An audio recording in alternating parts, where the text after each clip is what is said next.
यूं ही नहीं ताज ताज बन जाता है। शिल्पकारों का हुनर और चुनिंदा संगमरमर ताज को नायाब बनाते हैं। कुछ ऐसे ही चुनिंदा जगहों से बस खास ही चुनकर लाता हूँ। कतरे कतरे को मैं हीरे सा परखता हूँ। यूं ही नहीं मैं रजनीगंधा बन जाता हूँ। नमस्कार, न्यूज के इकलौते फैमिली शो न्यूज की पाठशाला में आप सभी का बहुत स्वागत। मैं हूं सुशांत सिन्हा। ये वो पाठशाला जहां सबकी क्लास लगती है। और सबसे पहले रोज की तरह आपको बता दूं कि आज कौन कौन सा चैप्टर खोलने वाला हूं। पीएम मोदी के खिलाफ जेन जी को भड़काते राहुल के साथ कांड हो गया। जेन जी ने वो कर दिया कि राहुल की नींद उड़ जाएगी। आज आपको दिखाऊंगा। राहुल भड़काएंगे, युवा सड़क पर आएंगे क्या? भारत में नेपाल जैसा कांड होगा या नहीं? जेन जी ने कौन सा फैसला सुना दिया है? आज इसका चैप्टर भी खोलूंगा। पीएम मोदी के खिलाफ राहुल के फुस्सी बम के बाद सैम पित्रोदा का सेल्फ गोल पाकिस्तान को घर जैसा क्यों बता दिया? इसके अलावा भारत ने पाकिस्तान के जिन आतंकी ठिकानों को फोड़ा, वहां हाफिज सईद और मसूद अजहर ने नया टेरर कैंप खड़ा कर दिया है क्या? आतंकी अड्डों का रिनोवेशन, नए आतंकियों की भर्ती, मुनीर और मसूद अजहर खुद मोदी के हाथों पिटने की तैयारी कर रहे हैं क्या? पीएम मोदी के नए भारत के खिलाफ सबसे बड़ी साजिश फेल, कहां बरस पड़े लाखों करोड़ रुपए? रॉकेट बनी भारतीय इकोनॉमी का गोल्डन मोमेंट शुरू, पीएम मोदी के तूफानी फैसले का काउंटडाउन शुरू हो गया है क्या? और आईफोन के लिए लंबी लाइन, मारपीट, एप्पल स्टोर के बाहर ऐसा क्या क्या हुआ जो देखकर सब चौंक गए और ये क्या बता रहा है? आज इसके बारे में भी बात है। लेकिन पहले दिन भर की बड़ी खबरों का रिवीजन, उसके बाद पहला चैप्टर।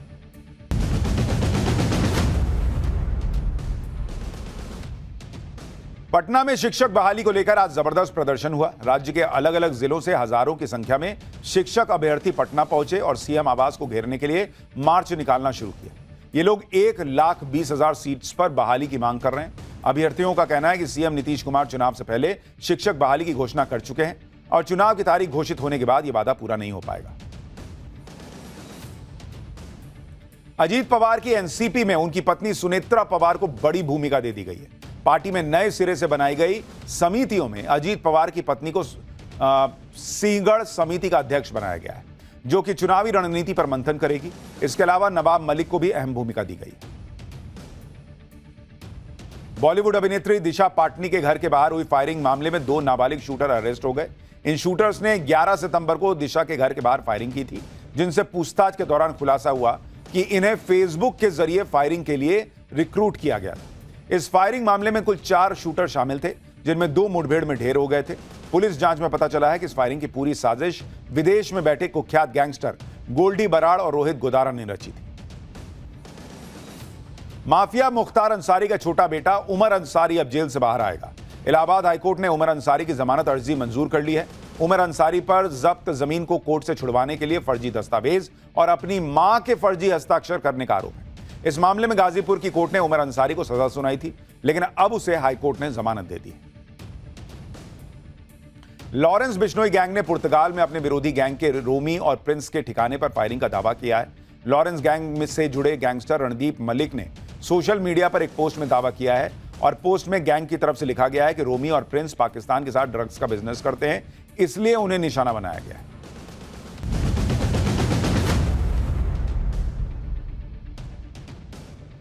तो ये हो गया दिन भर का रिवीजन। अब पाठशाला की पहली क्लास। पीएम मोदी के खिलाफ जेन जी को भड़काते राहुल के साथ कांड हो गया। जेन जी ने वो कर दिया कि राहुल की नींद उड़ जाएगी क्या? राहुल भड़काएंगे, युवा सड़क पर आएंगे क्या? भारत में नेपाल जैसा कांड होगा या नहीं? जेन जी ने कौन सा फैसला सुना दिया? पीएम मोदी के खिलाफ राहुल के फुस्सी बम के बाद सैम पित्रोदा का सेल्फ गोल पाकिस्तान को घर जैसा क्यों बता दिया? अब पहले इन सब की बात। जब से राहुल गांधी ने जेन जी का नाम लिया है, देश की राजनीति में भयंकर घमासान मचा हुआ है।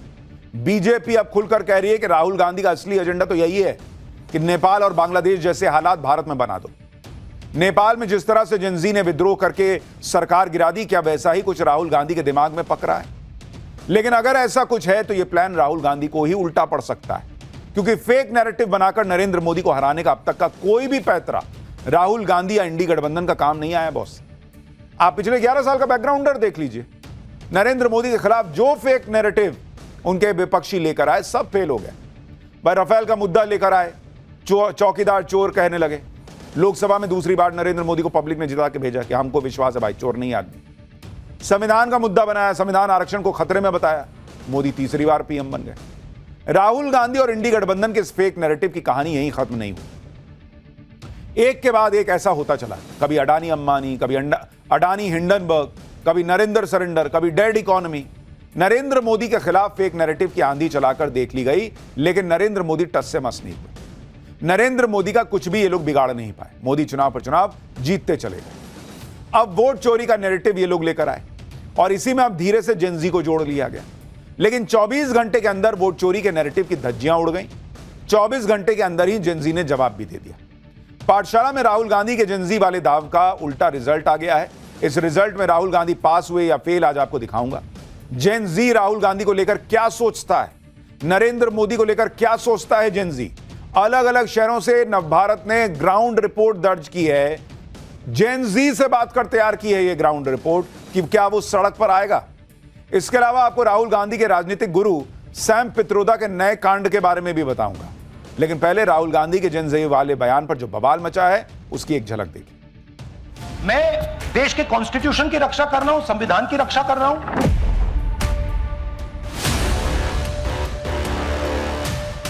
संस्थाओं के खिलाफ जो भड़का रहे हैं लोगों को, इससे देश में अराजक का माहौल बनेगा और राहुल गांधी को इससे बचना चाहिए। भारत का जो जेनजी है वो पूरी तरीके से समझदार है, जानकार है।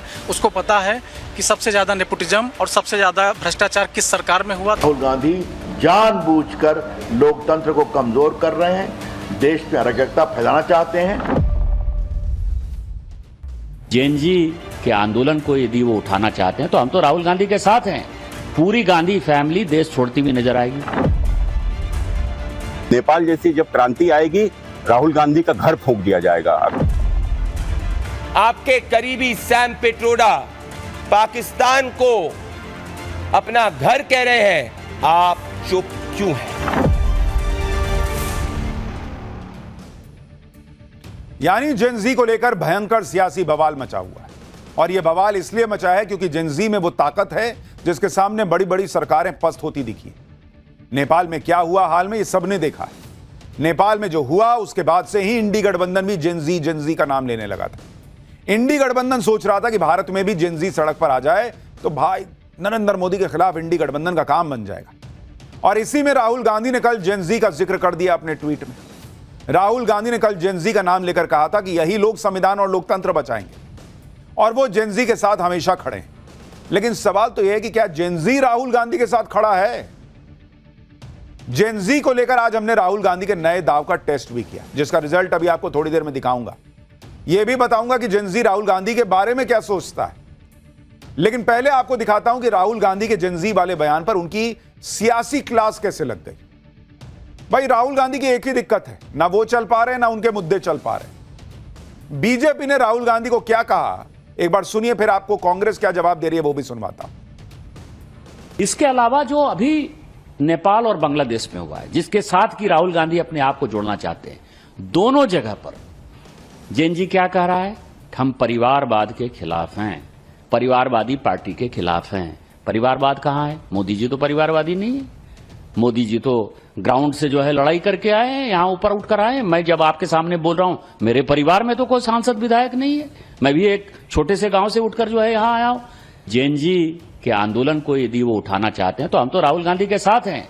पूरी गांधी फैमिली देश छोड़ती हुई नजर आएगी। मुझे लगता है कि गृहयुद्ध राहुल गांधी इस देश में भड़काना चाहते हैं और इसी गृहयुद्ध के आधार पर नेहरू जी ने, उनके दादाजी ने इस देश का बंटवारा किया। उसी गृहयुद्ध को करा के जेनजी जैसे मुद्दे को उठाकर ये इस देश के टुकड़े टुकड़े करना चाहते हैं। देखो, ये बम फोड़ना, ये विस्फोट करना, ये किस प्रकार की भाषा है? तो आतंकवादियों की भाषा है बम फोड़ना, ये पाकिस्तानियों की भाषा है। तो कुल मिलाकर ये इनका चरित्र इससे दर्शाता है। नेपाल जैसी जब क्रांति आएगी, राहुल गांधी का घर फूंक दिया जाएगा, अखिलेश यादव का घर फूंक दिया जाएगा। आप लिख लीजिए मेरी बात को। इनके सबके ऊपर, राहुल गांधी के ऊपर भ्रष्टाचार के मुकदमे हैं। राहुल गांधी के बयान पर बीजेपी गुस्से में, दूसरी तरफ इंडी गठबंधन के नेताओं के दबे अरमान बाहर आ रहे हैं। इंडी गठबंधन के नेता राहुल गांधी के जेनजी वाले बयान को सही बता रहे हैं। कह रहे हैं कि भारत में युवाओं को सड़क पर आ ही जाना चाहिए, जैसे नेपाल में हुआ था। सुनिए एक बार। तो मैं समझता हूँ युवाओं ने रास्ते पे उतरने की जरूरत है। युवाओं में बड़े पैमाने पे नाराजगी है।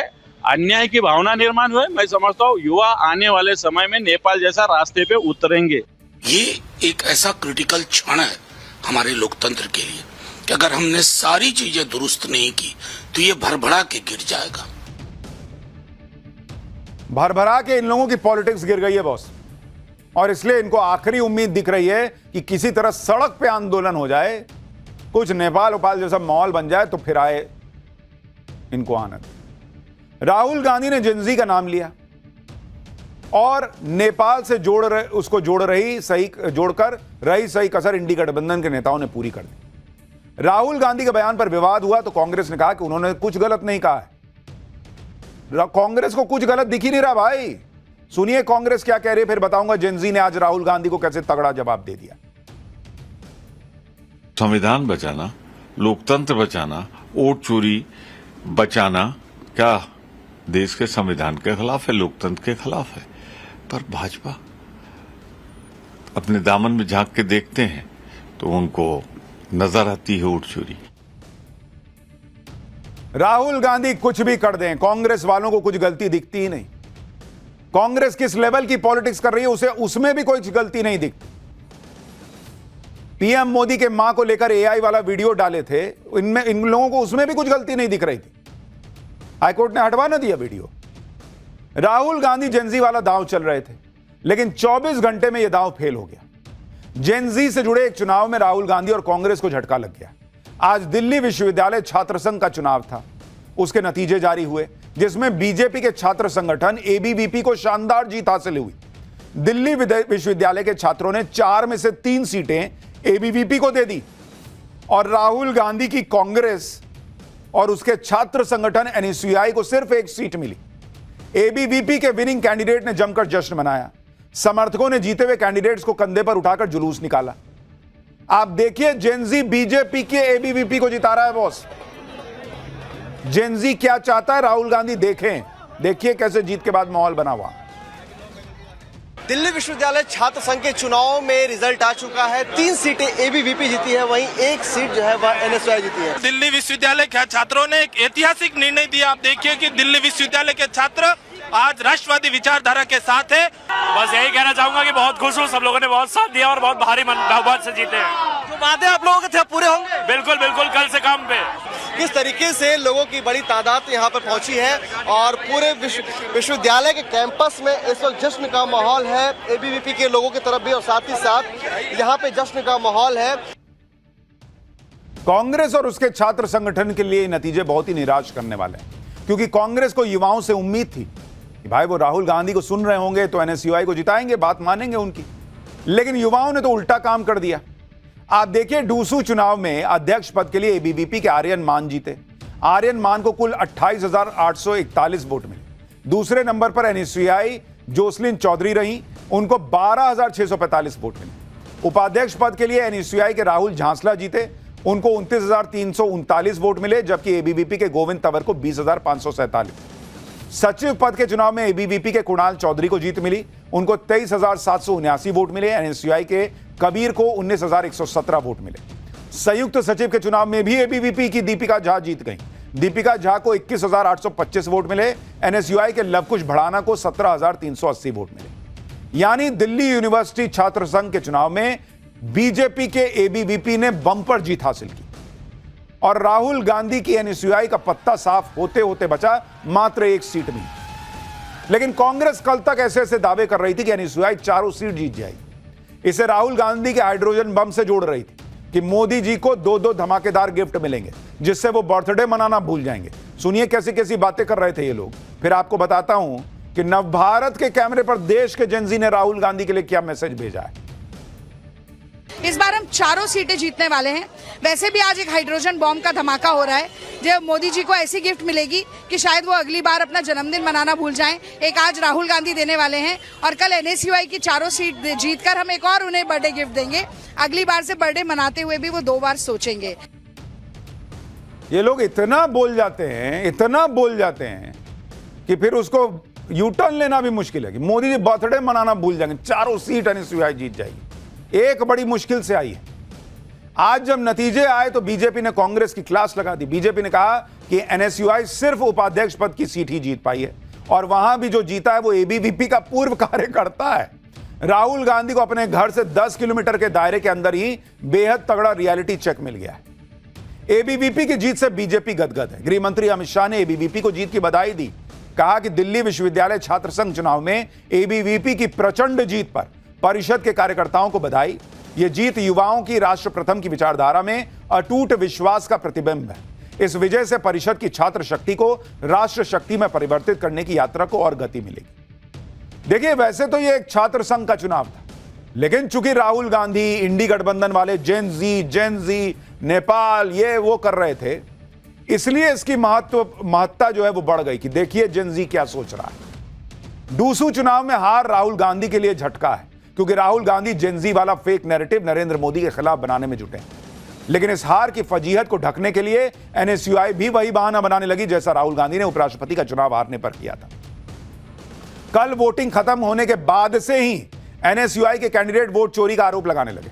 कह रहे थे कि चुनाव में गड़बड़ हुई है, ईवीएम में स्याही लगाई जा रही है जिससे एबीवीपी के कैंडिडेट को वोट बढ़ाया जा सके। जो राहुल गांधी कह रहे हैं वही एनएसयूआई वाले गाना शुरू कर दिए कि वोट चोरी हुई है। सुनिए कल क्या कहा था उनके अध्यक्ष पद के कैंडिडेट ने। विश्वविद्यालय प्रशासन से, दिल्ली की सरकार से और देश की सरकार से पूछना चाहती हूँ कि जो मैंने मेहनत करी है और जो आज के दिन 4-5 घंटों में मेरी सारी मेहनत पर पानी फेरा जा रहा है, जो चीटिंग हो रही है, उसका रिस्पॉन्सिबल कौन है। मैं देश की सरकार से पूछना चाहती हूँ कि वोट चोरी का मुद्दा तो आप यहाँ तक ले आए, स्टूडेंट छात्र कैसे एक दिल्ली विश्वविद्यालय में चुनाव लड़। ये चिटिंग है। राहुल गांधी से लेके उनके छात्र संघ के नेता तक यही गाना गा रहे हैं, ये चिटिंग है। मोदी जी कैसे जीत गए, ये चिटिंग है। ये सही है कि चुनाव जीत जाओ तो सब ठीक, हार जाओ ईवीएम खराब, वोट चोरी, फलाना ढिमकाना, संवैधानिक संस्थाओं को कटघरे में खड़ा कर दो।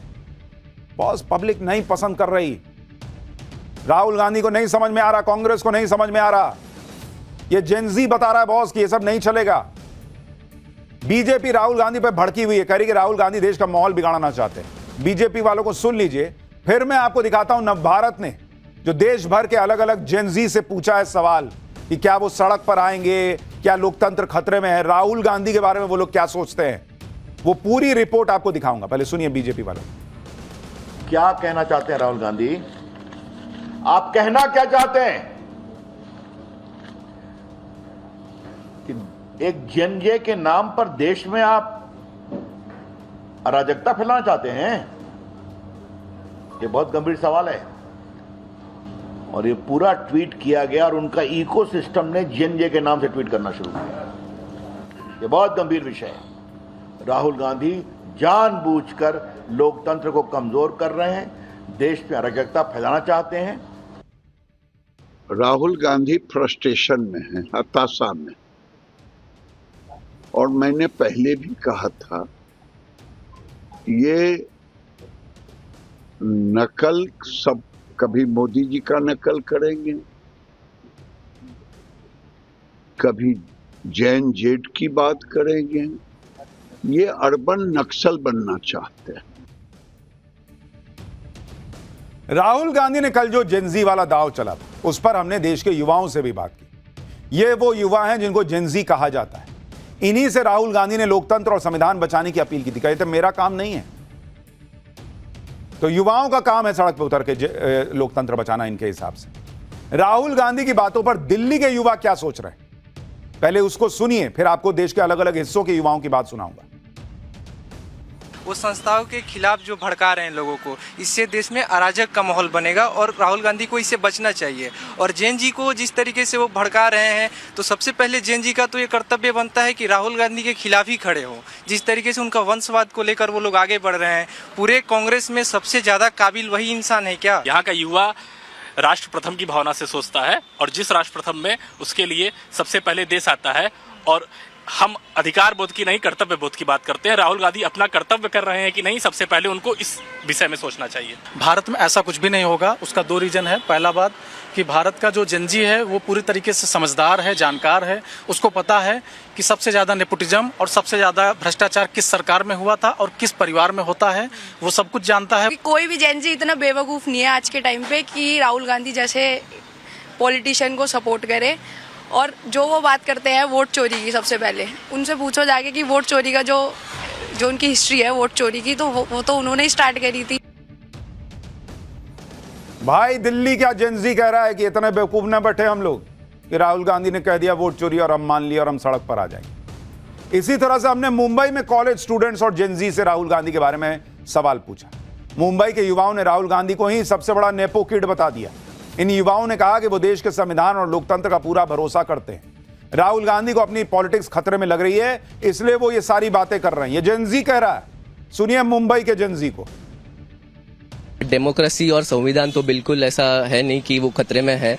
जो मुझे लगता है खतरे में है वो उनका राजनीतिक करियर। राहुल गांधी जी का पहली बात तो उनकी जो बातें है मैं उसका खंडन करता हूँ, क्योंकि लिए हमें अपने सुप्रीम कोर्ट पे पूरा विश्वास है। अगर वोट चोरी अगर होता ही तो कर्नाटका, बंगाल जैसे इधर भी बीजेपी की सरकार होती। जेंजी, इंडिया के जेंजी ना अवेक है, they are awaken, they are not slept. तो हमारा संविधान डेमोक्रेसी खतरे में नहीं है। लोकतंत्र अगर खतरे में होता, ऐसा वो अगर कहते तो इमरजेंसी किसने लागू की, ये बहुत बड़ा सवाल है। मुझे तो नहीं लगता कि भारत में ऐसा कुछ होगा, क्योंकि भारत को जो युवा है वो जागरूक है, उसे अपने संविधान पे भरोसा है, कि वो मानता है कि देश में ऐसी परिस्थिति कभी नहीं आएगी। अगर वोट चोरी सच्ची में हुई है तो उनको मेरा मानना है, इन माय ओपिनियन, उनको एटलीस्ट एक कंप्लेंट और अपील फाइल कर देनी चाहिए कोर्ट में। हाँ, बिहार में राहुल गांधी ने वोट चोरी के नाम पर यात्रा तक निकाल दी। क्या वहां वोट चोरी और लोकतंत्र खतरे में है वाला नैरेटिव काम कर रहा है क्या? भाई दिल्ली मुंबई में तो नहीं चल रहा। बिहार के युवा राहुल गांधी की अपील पर क्या कह रहे हैं और क्या भारत में नेपाल जैसे हालात हो सकते हैं, जरा बिहार के जेंजी को सुनिए। पहले तो उन्होंने जो बोला गलत है, मतलब कि जो वहाँ हो रहा है वो उनकी सरकार से प्रॉब्लम, तो वो सभी को बोल रहे हैं कि मतलब पूरा भारत में गलत है, बट ऐसा नहीं है, वो गलत बोल रहे हैं, ऐसा नहीं होना चाहिए। बाकी जो युवा है उनके पास भी तो मतलब कॉमन सेंस है ना सोचने का कि वो क्या सही है क्या गलत है। दरअसल राहुल गांधी देश के युवाओं और जेंजी को इसलिए टारगेट कर रहे हैं क्योंकि एक बड़ा वोट बैंक है और पिछले 2 लोकसभा में बीजेपी को युवाओं का भर भर के वोट मिला है। अगर आप देखिएगा, मैं आपको बताऊं कि बीजेपी 2019 के चुनाव और 2024 के चुनाव के लिहाज से अगर आप देखेंगे तो 2019, ये आपको लोकसभा का बता रहा हूं, का जो चुनाव हुआ, 25 साल से कम उम्र के जो वोटर थे, 25 साल से कम के वोटर, अगर आप उनको देखिएगा, उन्होंने किसको वोट किया बॉस? बीजेपी को वोट किया 40% ने, 40%, और कांग्रेस को वोट किया 20% ने बॉस, यानी सीधे डबल। अब अगर आप 26 से 35 वाला देखिएगा, उन्होंने किसको वोट किया बॉस? बीजेपी को किया 39% ने और कांग्रेस को 19%। 2024 का अगर आप लोकसभा चुनाव देखिएगा, जब नरेंद्र मोदी के 2 कार्यकाल पूरे हो गए, तो 25 साल से कम वाला जो था उसने बीजेपी को कितना वोट किया? 39%, और कांग्रेस को 21%। मात्र 1% का जंप आया कांग्रेस में और बीजेपी का 39% रहा। 26 से 35% वाला में देखिएगा, बीजेपी का 37% और कांग्रेस को जो है वो 21%। मतलब 1-2% वोट इधर से उधर हो रहा है। और इसीलिए राहुल गांधी पूरी कोशिश कर रहे हैं कि जब तक ये जेंजी वाला मामला सेट नहीं होगा, यूथ को नहीं अपने पाले में करेंगे, तब तक नरेंद्र मोदी को हरा नहीं पाएंगे। तो जेंजी कर रहे हैं। राहुल गांधी पूरी कोशिश कर रहे हैं कि युवा वोटर्स बीजेपी से छिटक जाए। तो कभी वोट चोरी कह देते हैं, कभी जेंजी से लोकतंत्र बचाने की गुहार लगाते हैं। सवाल यह है कि क्या राहुल गांधी की बातों का देश का युवा समर्थन कर भी रहा है? देश के कुछ और शहरों में हमने जेंजी से यही सवाल पूछा, सुनिए वो लोग क्या कह रहे हैं। अब भाजपा की सरकार बेसिकली टिक चुकी है पूरी तरह से, तो उसको हटाने के लिए ये लोग कुछ ना कुछ ऐसा करना चाहते हैं कि जिससे देश में दंगे हों। मैं ये थोड़ा कंट्रोवर्शियल बोल रहा हूँ, लेकिन ये मेरे हिसाब से सही है। हमारी जो सपा की सरकार है और दूसरा ये आपका सोनिया गांधी, राहुल गांधी, ये लोग कहीं ना कहीं परिवारवाद को एक्सटेंड कर रहे हैं। अब ये वोट चोरी की बात कर रहे हैं, पहले कह रहे थे कि ईवीएम हैक है, उससे पहले कुछ और कह रहे थे, तो ये तो सिर्फ चुनावी जुमले हैं। रही बात राहुल जी की, तो उनका हर एक बयान हमेशा झूठा ही निकलता है। नीरज सिंह, पंकज सिंह, इनको सिर्फ नॉर्थ जानता है, लेकिन राहुल गांधी हो गए, अखिलेश यादव हो गए, इनको पूरा इंडिया जानता है। तो कुछ नेपोकिट्स ऐसे भी हैं जो छुप के काम कर रहे हैं, कुछ नेपोकिट्स ऐसे भी हैं जो सामने आके काम कर रहे हैं। वोट चोरी अगर होती तो फिर जहां से वो सांसद या जहां से उनकी सरकार बनी है, कांग्रेस की सरकार अभी भी 2-3 कई स्टेटों में है, तो वहां भी ना होती। ये नेपाल नहीं है, भारत है। यहाँ पे कोई खतरे में नहीं, यहाँ पे सारे के सारे सेफ है, सारे के सारे सब सुरक्षित है। कोई वोट चोरी नहीं हुई है, सारे के सारे सही है हो रहे हैं। कुछ नहीं चोरी होता है। 21 साल के उम्र के बच्चे हैं, वो लोग इलेक्शन में वोट देते हैं तो वो थोड़ी सोच समझ के ही देंगे ना वोट, ऐसे ही थोड़ी वोट कर देंगे। AI का जमाना है, कुछ भी हो सकता है। वोट चोरी हुआ नहीं है, उन्होंने AI से बनाया है। वो AI से रिपोर्ट बनाई, सारी फेक है रिपोर्ट, सारी की सारी। मोदी के राज में ये सब कभी नहीं हो सकता है। अब बताइए, राहुल गांधी जिस जेनजी पर भरोसा किए बैठे हैं कि उनकी पॉलिटिक्स तो उनको कुर्सी तक पहुंचा नहीं रही, नरेंद्र मोदी के, प्रधानमंत्री के। जेनजी शायद धक्का दे दे के कंधे पे उठा के पहुंचा देगा। वो जेनजी अलग मोदी मोदी कर रहा है। बात चोरी वोरी नहीं हुई है, वोट चोरी मोदी के राज में वोट चोरी हो ही नहीं सकती है, वो जेनजी कह रहा है। लेकिन राहुल गांधी की एक मुसीबत है, एक तरफ रायता फैला हुआ है, इधर समेटिए उधर फैलता है, उधर समेटिए उधर फैलता है। एक मामला समेटते हैं, दूसरे में फंस जाते हैं। इधर राहुल गांधी जेनजी के बहाने भारत में नेपाल जैसे हालात होने की बातें सोच रहे होंगे, तो उधर उनके राजनीतिक गुरु माने जाने वाले सैम पित्रोदा को पाकिस्तान में घर दिखाई दे रहा है। विदेश नीति के सवाल पर बोलते हुए इंडियन ओवरसीज कांग्रेस के चीफ सैम पित्रोदा ने कह दिया कि उन्हें तो पाकिस्तान घर जैसा लगता है। इतना ही नहीं, सैम पित्रोदा ने आतंकी पाकिस्तान से बातचीत की वकालत कर दी, पाकिस्तान पर भारत की जवाबी कार्रवाई पर सवाल उठा दिए। अब आप सोचिए, राहुल गांधी के करीबी माने जाने वाले सैम पित्रोदा कैसी बातें कर रहे हैं। कह रहे हैं कि हमारी विदेश नीति का फोकस हमारे पड़ोसी पर होना चाहिए। इन्हें याद होना चाहिए कि नरेंद्र मोदी ने अपने पहले शपथ ग्रहण में सारे पड़ोसी देशों को ही बुलाया था और उसमें पाकिस्तान को भी बुला लिया था। पाकिस्तान से रिश्ते सुधारने के लिए तो नरेंद्र मोदी ने बड़ा रिस्क लिया था और अचानक पाकिस्तान चले गए थे। नवाज शरीफ की बेटी की शादी में उनको न्योता दिया गया तो चलने गए मिलने के लिए। तब यही लोग कह रहे थे कि अरे वहां बिरयानी काहे खा लिए। नरेंद्र मोदी ने पाकिस्तान को पूरा मौका दिया कि ठीक है, लाइन पे आओ, बात करके देखेंगे। लेकिन पाकिस्तान नहीं सुधरा तो क्या करें नरेंद्र मोदी। इनकी तरह 70 साल में जो हाल रहे, पाकिस्तान से हम बात करते हुर्रियत से बात करते हैं, इससे करते हैं, वही करते रहते क्या। सैम पित्रोदा यह भी मान रहे हैं कि आतंकवाद की दिक्कत है, लेकिन फिर कह रहे हैं कि हमें यह सीखना होगा कि शांति से कैसे रहे। अच्छा, मतलब हम शांति से नहीं रह रहे हैं इसलिए वो आतंक फैला रहे हैं क्या। ये कैसे लोग हैं बॉस, पाकिस्तान को पाठ पढ़ाने के बजाय अपने देश को पाठ पढ़ा रहे हैं। पाकिस्तान घर जैसा लग रहा है और अपने घर में इनको 50 समस्याएं दिख रही हैं। यह भारत का ट्रैक रिकॉर्ड रहा है कि वो अक्सर मुसीबत में फंसे अपने पड़ोसी देशों की मदद करता है, श्रीलंका हो या अफगानिस्तान हो। कुछ दिन पहले पाकिस्तान के पूर्व क्रिकेटर शाहिद अफरीदी ने राहुल गांधी की तारीफ की थी। अब राहुल गांधी के करीबी माने जाने वाले सैम पित्रोदा पाकिस्तान की तारीफ कर रहे हैं। इस पर बीजेपी सवाल उठा रही है कि यह चल क्या रहा है, ये क्या सेटिंग गेटिंग है बॉस। सुनिए बीजेपी प्रवक्ता प्रदीप भंडारी क्या कर रहा है, क्या कह रहे हैं। सैम पित्रोदा जो राहुल गांधी और कांग्रेस पार्टी की पूरी स्ट्रैटेजी निर्धारित करते हैं, जिनका रिश्ता गांधी वाड्रा परिवार से पिछले 30 सालों का है, जो न कुछ नहीं राहुल गांधी के शब्द ही कह रहे हैं, वापस से पाकिस्तान जैसे आतंकी मुल्क को अपना घर कहते हैं। मतलब ये साफ हो गया, एक तरफ राहुल गांधी इस देश में अराजकता फैलाने का प्रयास झूठ के बुनियाद पे करते हैं, दूसरी तरफ राहुल गांधी के करीबी पाकिस्तान को अपना घर कहते हैं। ISI एजेंट शाहिद अफरीदी वो राहुल गांधी को अपना आदर्श मानते हैं और उसके ठीक कुछ ही दिन बाद राहुल गांधी के करीबी सैम पित्रोदा पाकिस्तान का महिमा मंडन करते हैं। यानी राहुल गांधी और कांग्रेस पार्टी जैसे होता ना, जलेबी छनती है तो उसमें गोला गोला गोला गोला, ये लोग गोले में फंसते जा रहे हैं। काम ही ऐसा कीजिएगा तो फंसेगे ही। खैर, पाठशाला में अब अगली क्लास। पाकिस्तान की बात हो ही रही है तो आपको यह भी बताऊं कि भारत ने पाकिस्तान के जिन आतंकी ठिकानों को फोड़ा, वहां हाफिज सईद मसूद अजहर ने नया टेरर कैंप खड़ा कर दिया है क्या। आतंकी अड्डों का रिनोवेशन, नए आतंकियों की भर्ती, मुनीर मसूद अजहर खुद मोदी के हाथों पिटने की तैयारी कर रहे हैं क्या। अब इसका चैप्टर भारत ने ऑपरेशन सिंदूर में पाकिस्तान के अंदर 9 बड़े आतंकी ठिकाने तबाह किए थे, जिसमें लश्कर तैयबा का मुरीद के हेडक्वार्टर और जैश ए मोहम्मद का बहावलपुर का हेडक्वार्टर ब्रह्मोस मिसाइलों की वजह से खंडर बन गया था। इसके बाद से ही पाकिस्तान के पालतू आतंकवादियों का रोना पीटना मचा हुआ था। आए दिन पाकिस्तान में आतंकवादियों की शोक सभाएं चल रही थी, लेकिन अब लग रहा है कि पाकिस्तान के आतंकी अड्डों पर ऑपरेशन सिंदूर पार्ट 2 करने का वक्त आ चुका है, क्योंकि अब पाकिस्तान के असीम मुनीर ने हाफिज सईद और मसूद अजहर जैसे आतंकी आकाओं के साथ मिलकर आतंक के स्ट्रक्चर को खड़ा करना शुरू कर दिया। पाकिस्तान के मुरीदके में लश्कर तैयबा का हेडक्वार्टर दोबारा बनना शुरू हो गया है, कहा जा रहा है। पाकिस्तान के बहावलपुर में जैश ए मोहम्मद के हेडक्वार्टर में भी तेजी से काम चल रहा है।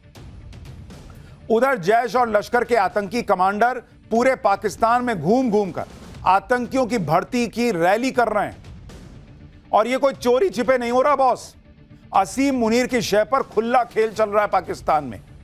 पाकिस्तान में आतंकवादी भारत के हमलों में तबाह आतंकी अड्डों के मलबे पर खड़े होकर वहां चल रहे पुनर्निर्माण कार्य की रिपोर्टिंग कर रहे हैं। कैसे मसूद अजहर और हाफिज सईद के नाम पर आतंकी अड्डों को बनाने के लिए चंदा इकट्ठा किया जा रहा है, कैसे आतंकवादी भर्ती रैलियों में पाकिस्तान के युवाओं का ब्रेन वॉश हो रहा है। क्या सब कुछ इस तरफ इशारा कर रहा है कि ऑपरेशन सिंदूर पार्ट 2 जल्द लॉन्च करना ही होगा। ऑपरेशन सिंदूर में भारत ने पाकिस्तान में मौजूद आतंकी अड्डों को फोड़कर पाकिस्तान को जो सदमा दिया था, उसे आज तक आतंकवादी भूल नहीं पा रहे। आज भी आतंकवादियों की जमातों में इसका मातम चल रहा है। आतंकवादियों के लीडर खुलेआम कबूल कर रहे हैं कि भारत में उनके अड्डों को मलबे में बदल दिया। पाकिस्तान के पंजाब में मौजूद मुरीदके में लश्कर तैयबा का कुख्यात मरकज तैयबा कैंप भी भारतीय सेना ने तबाह किया था, और अब उसी मुरीद के कैंप के खंडरों के सामने खड़े होकर लश्कर का कमांडर कासिम कबूल कर रहा है कि वहां से आतंकियों का ट्रेनिंग कैंप ऑपरेट हो रहा था। आतंकी कमांडर धमकी दे रहा है कि अब यहां इससे भी बड़ा आतंकी कैंप बनेगा। आप बाईं तरफ जो तस्वीर देख रहे थे, उसी को तबाह किया गया था। अब उस तबाही के मंजर पर खड़े होकर कहा जा रहा है कि यहां और आतंकी पैदा करेंगे। यानी वो खुद कह रहा है कि यहां से बड़े बड़े मुजाहिदीन निकले हैं और अब उससे भी बड़ी मस्जिद बनाएंगे वहां पर। यानी एक और बड़ा टेरर कैंप खड़ा करने की बातें हो रही, क्योंकि वहां मस्जिद के नाम पर वही तो चल रहा था, ब्रेन वॉश करो और वहां पर मुजाहिदीन तैयार करो। मुरीदके में जिस खंडर के सामने खड़े होकर आतंकी बड़े बड़े दावे कर रहा है, यहीं पर हाफिज सईद के आतंकी संगठन लश्कर तैयबा का हेडक्वार्टर मरकज तैयबा हुआ करता था, जिसे 7 मई की रात भारत की ब्रह्मोस मिसाइल ने उड़ा दिया था। इसके बाद अगस्त में लश्कर के इस हेडक्वार्टर को दोबारा बनाने का काम शुरू हो चुका है, जिसके लिए जेसीबी मशीन लगाकर रात के अंधेरे में लश्कर के हेडक्वार्टर की खंडर हो चुकी इमारतों को पूरी तरह गिरा दिया गया। तस्वीर देखिए कैसे जेसीबी काम कर रही है। वहां यहां दोबारा से नई बिल्डिंग का निर्माण हो सके, इसकी तैयारी चल रही है। लश्कर के हेडक्वार्टर को दोबारा बनाने के लिए पाकिस्तानी सरकार, आईएसआई और फौज की तरफ से फंडिंग हुई है।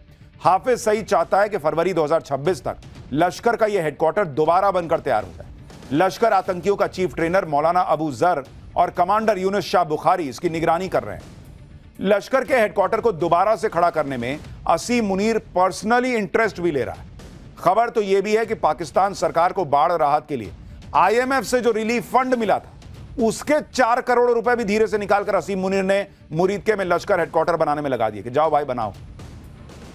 बाढ़ में पब्लिक मरती है तो मर जाए, ये लोग तो है ही वैसे मरने के लिए, लेकिन तुम लश्कर का कैंप बनाओ, वहां आतंकी ट्रेन करो ताकि हम भारत में कुछ कर सकें। ऑपरेशन सिंदूर में तबाह हुए आतंकी ठिकानों को दोबारा से आबाद करना और बर्बाद हो चुके आतंकवादियों को पनाह देना पाकिस्तान की पॉलिसी है। भारत के हमलों में मारे गए आतंकियों के जनाजों में शिरकत करके और आतंकियों के जनाजों को कंधा देकर पाकिस्तानी फौज और हुक्मरानों ने खुद यह बात पूरी दुनिया को बता दी थी। पाकिस्तान के रक्षा मंत्री ख्वाजा आसिफ तो खुद कह चुके हैं भाई कि भारत के हमलों में बर्बाद हुए आतंकी अड्डों को दोबारा खड़ा करना उनका फर्ज है। लश्कर तैयबा और जैश ए मोहम्मद जैसे आतंकवादियों के महफूज ठिकानों को भारत ने ऑपरेशन सिंदूर में फोड़ डाला था। अब पाकिस्तान इन आतंकी अड्डों को खुलेआम फंडिंग कर रहा है और आतंकी संगठन भी चंदा इकट्ठा कर रहे हैं। आप देखिए कि ऑपरेशन सिंदूर के दौरान भारतीय सेना ने पाकिस्तान के बहावलपुर में जैश ए मोहम्मद के हेडक्वार्टर सुभान अल्लाह मस्जिद को ध्वस्त कर दिया था। अब मसूद अजहर भी जैश हेडक्वार्टर को फिर से तैयार करवा रहा है।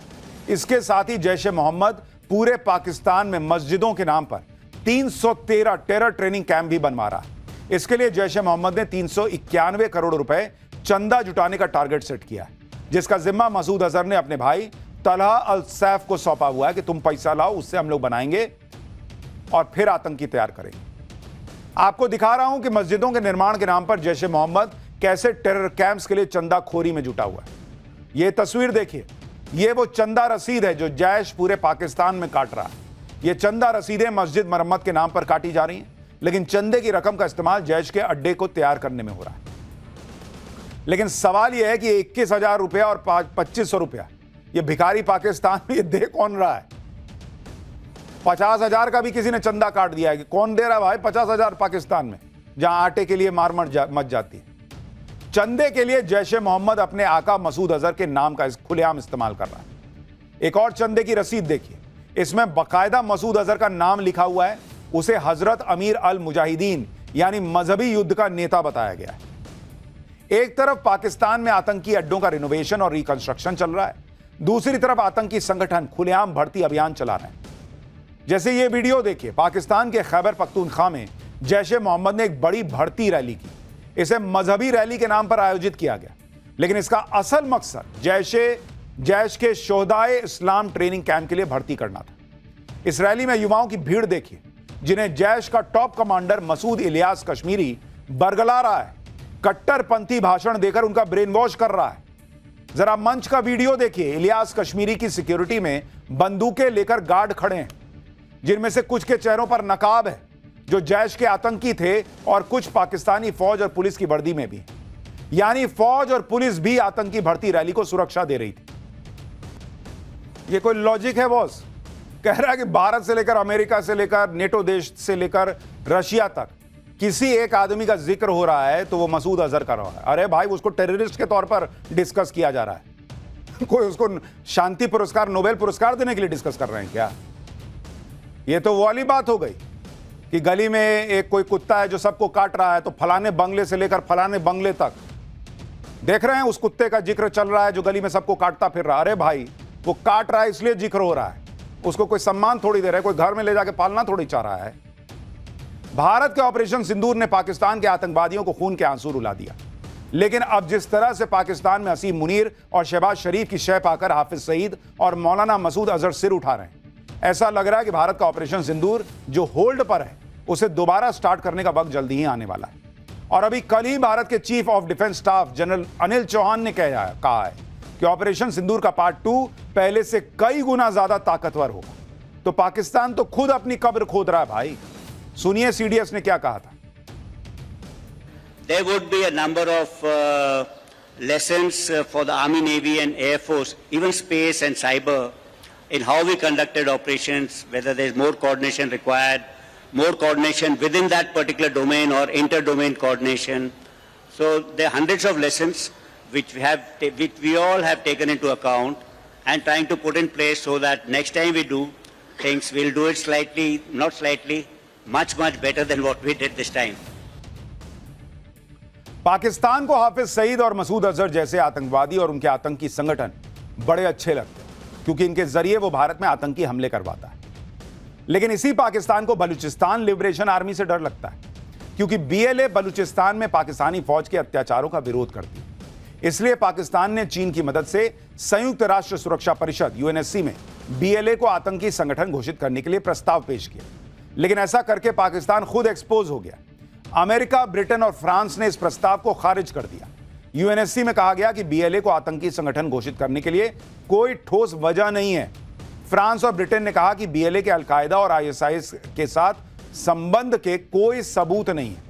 यानी यूएनएससी में बीएलए को आतंकी संगठन घोषित करने के लिए पाकिस्तान ने जो तिकड़में लगाई थी वो सारी फेल हो गई। खास यह बात यह है कि जिस अमेरिका ने पाकिस्तान के कहने पर बीएलए को 1 महीना पहले आतंकी संगठन घोषित किया था, उसी अमेरिका ने पाकिस्तान को यूएनएससी में धोखा दे दिया।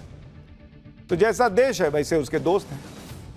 पाठशाला में अगला चैप्टर, पीएम मोदी के नए भारत के खिलाफ सबसे बड़ी साजिश फेल, कहां बरस पड़े लाखों करोड़ रुपए, रॉकेट बनी भारतीय इकोनॉमी का गोल्डन मोमेंट शुरू, पीएम मोदी के तूफानी फैसले का काउंटडाउन शुरू हो गया है क्या, आईफोन के लिए लंबी लाइन, मारपीट, एप्पल स्टोर के बाहर ऐसा क्या क्या हुआ जो देखकर चौंक गए, आपको अब इसके बारे में बताता हूं।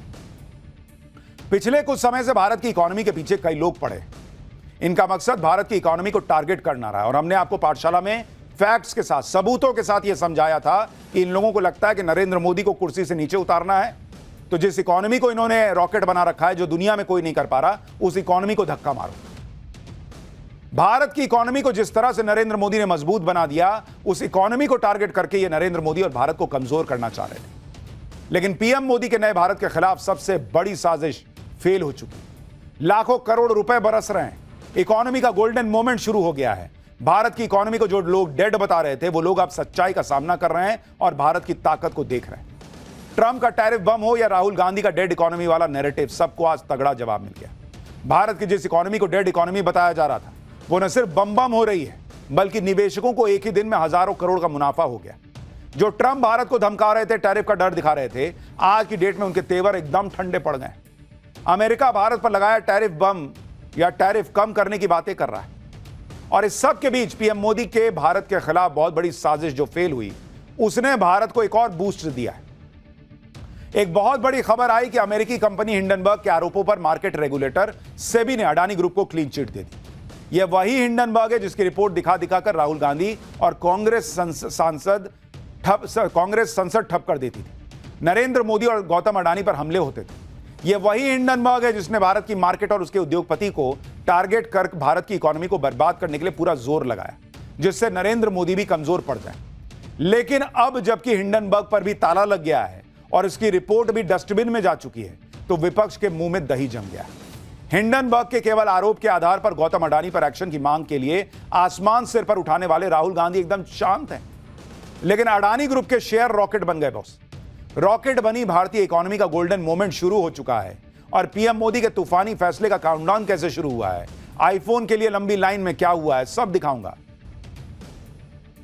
सबसे पहले बात, कभी एटम बम, कभी हाइड्रोजन बम से धमाका करने के दावे करने वाले राहुल गांधी के हिंडनबर्ग बम की, जिसमें धमाका करके पीएम मोदी और गौतम अडानी को घेरने की कोशिश में राहुल गांधी और उनके साथी पिछले 2 साल से जुटे हुए थे। लेकिन पहले कल आई सेबी की रिपोर्ट ने राहुल गांधी के इस बम का फ्यूज उड़ाया और आज शेयर बाजार खुलते ही हिंडनबर्ग का बम पूरी तरह से ठस्सी साबित हो गया। शेयर बाजार खुलते ही अडानी ग्रुप की कंपनियों के शेयर रॉकेट बन गए। निवेशक अडानी ग्रुप के शेयर्स पर टूट पड़े, खरीदने के लिए मारामारी मच गई। दिन भर के कारोबार में अडानी ग्रुप की कंपनियों को एक झटके में 46,000 करोड़ से ज्यादा का फायदा हो गया। अडानी ग्रुप की कंपनियों का मार्केट कैप बढ़कर 13,80,000 करोड़ के पार पहुंच गया। सबसे ज्यादा तेजी अडानी पावर के शेयर में दिखी, जिनमें 13% से ज्यादा का उछाल रिकॉर्ड हुआ। इसी तरह अडानी टोटल गैस लिमिटेड के शेयर में 7.5% से ज्यादा की बढ़ोतरी हुई। अडानी इंटरप्राइजेज और अडानी ग्रीन के शेयर में भी 5% से ज्यादा का उछाल आया। Global brokerage firm Morgan Stanley ने अडानी पावर के शेयर में आने वाले दिनों में 30% तक उछाल आने का अनुमान जताया है। यानी जो लोग सोच रहे थे कि भारत की इकोनॉमी को टारगेट करना है तो भारत के बड़े बड़े उद्योगपतियों को टारगेट करो, उस इकोनॉमी को हिला दो, आज उनकी जमीन, उन पॉलिटिशियंस, उन हिंडनबर्ग, उस इकोसिस्टम की जमीन हिल गई है। शेयर मार्केट जो है वो बम हो रखा है। लेकिन मेरा सवाल राहुल गांधी से है, जिन्होंने हिंडनबर्ग रिपोर्ट के नाम पर इतना माहौल बनाया, उस वक्त शेयर मार्केट गिरा, लोगों के लाखों रुपए डूबे, करोड़ों रुपए डूबे, वो पैसा लौटा सकते हैं क्या आप? नहीं लौटा सकते। हमने पाठशाला में आपको बताया था बॉस फैक्ट्स के साथ कि सब फर्जीवाड़ा चल रहा है ये हिंडनबर्ग के नाम पर, और आज देखिए एक एक बात सही साबित हुई। आप ये भी देखें कि राहुल गांधी और उनकी टीम ने हिंडनबर्ग की रिपोर्ट पर जो बवाल किया था, उसकी कितनी भारी कीमत आम जनता को उठानी पड़ी थी। जनवरी 2023 में अमेरिका की रिसर्च फर्म हिंडनबर्ग ने अडानी ग्रुप पर बड़े पैमानों पर शेयरों की हेराफेरी, शेयर प्राइस मैनिपुलेशन और इनसाइडर ट्रेडिंग जैसे गंभीर आरोप लगाए। हिंडनबर्ग की रिपोर्ट पर मचे बवाल की वजह से अडानी ग्रुप के 10 शेयरों में लाखों निवेशकों के करीब 7 लाख करोड़ रुपए डूब गए थे। और अब जबकि मार्केट रेगुलेटर सेबी ने हिंडनबर्ग की रिपोर्ट में अडानी ग्रुप पर लगाए गए सभी आरोपों को खारिज कर दिया है, तो सवाल उठ रहे हैं कि क्या इस रिपोर्ट को लेकर बवाल करने वाले नेता और उनका इकोसिस्टम आम आदमी के उस पैसे की भरपाई करेगा जो पैसा डूब गया? राहुल गांधी, उनका पूरा इकोसिस्टम उन लोगों का पैसा वापस कर सकता है क्या जो उनके हंगामे की वजह से डूब गया? सिर्फ आम निवेशकों ने ही नहीं, बल्कि गौतम अडानी ने भी हिंडनबर्ग की रिपोर्ट की वजह से बहुत कुछ झेला, काफी नुकसान उठाया। करीब 33 महीनों तक गौतम अडानी पर खूब हमले हुए। लेकिन गौतम अडानी ने हार नहीं मानी, धीरे धीरे रिकवर किया। आज हालत यह है कि गौतम अडानी तो डटे हुए हैं। हिंडनबर्ग और उसके झूठे आरोपों पर हल्ला मचाने वालों की बोलती बंद हो गई। हिंडनबर्ग के आरोपों पर सेबी से क्लीन चिट मिलने के बाद गौतम अडानी ने भी लिखा कि विस्तृत जांच के बाद सेबी ने भी उस बात की पुष्टि कर दी जो वो हमेशा से कहते आ रहे थे कि हिंडनबर्ग के दावे आधारहीन हैं।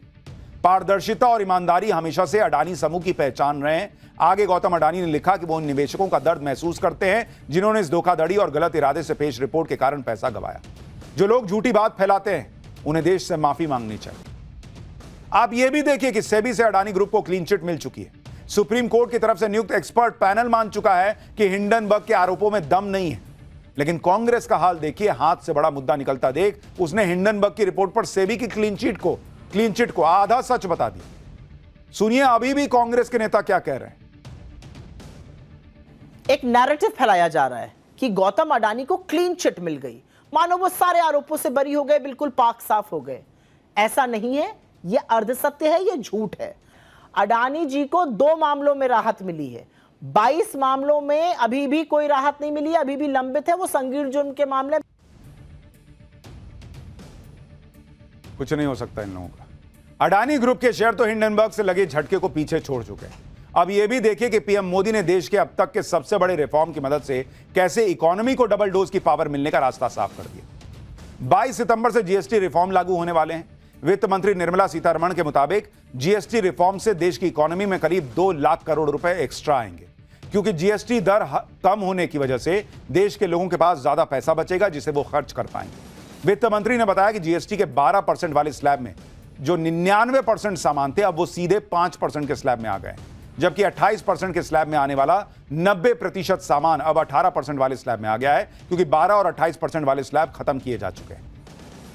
एक तरफ नरेंद्र मोदी के खिलाफ एक्टिव इकोसिस्टम एक एक करके निपट रहा है और पीएम मोदी भारत को न्यू वर्ल्ड ऑर्डर का लीडर बनाने के लिए नए इतिहास रच रहे हैं। ग्लोबल क्रूज टूरिज्म के मैप पर भारत की जगह मजबूत करने के लिए मुंबई में देश का सबसे बड़ा world class international cruise terminal बनकर तैयार है। आप तस्वीर देखिए बॉस, क्या जबरदस्त टर्मिनल बना है, क्रूज टर्मिनल मुंबई में। एक बार उसकी टर्मिनल, हाँ ये तस्वीर देखिए, इंटरनेशनल क्रूज टर्मिनल बना है। एक एक तस्वीर देखिए बॉस, ये एआई से नहीं बना है, ऐसा ही बना है जिसका कल पीएम मोदी उद्घाटन करने वाले हैं।